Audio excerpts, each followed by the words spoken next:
एक जंगल में आम के पेड़ पर एक नीलकंठ रहता था। वो हमेशा खुश रहता था। दिन भर वो आम के मीठे मीठे फल खाता और पेड़ की हरी भरी डालियों में झूलते हुए गाना गाता था। एक दिन जंगल में सूखा पड़ गया।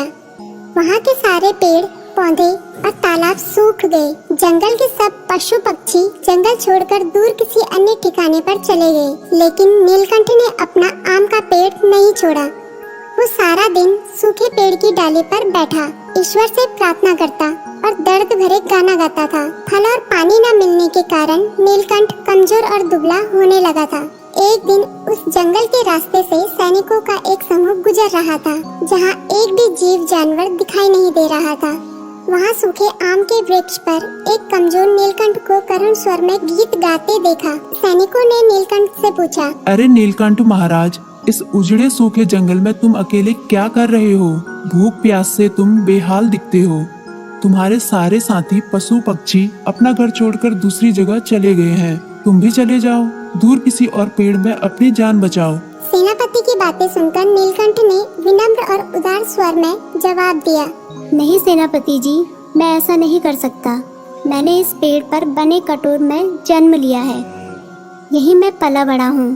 इस पेड़ के मीठे मीठे फल खाकर जीता रहा। इसकी छायादार पत्तियों के बीच चैन से जीवन बिताया। यही मैंने कितने दोस्त बनाए।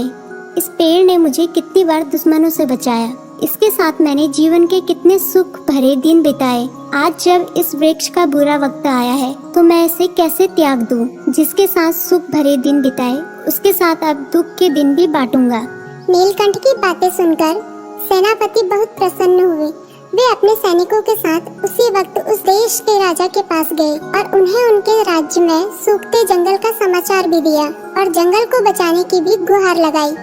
सारी बातें सुनकर राजा ने तुरंत एक विशाल नहर खुदवाकर जंगल तक पानी पहुंचाने की व्यवस्था की। फिर देखते ही देखते जंगल के सारे पेड़ पौधे के साथ आम का वो पेड़ भी हरा भरा हो गया और उसमें खूब मीठे फल लगने लगे। जंगल के सारे पशु पक्षी वापस अपने घर लौट आए और नीलकंठ को धन्यवाद दिया।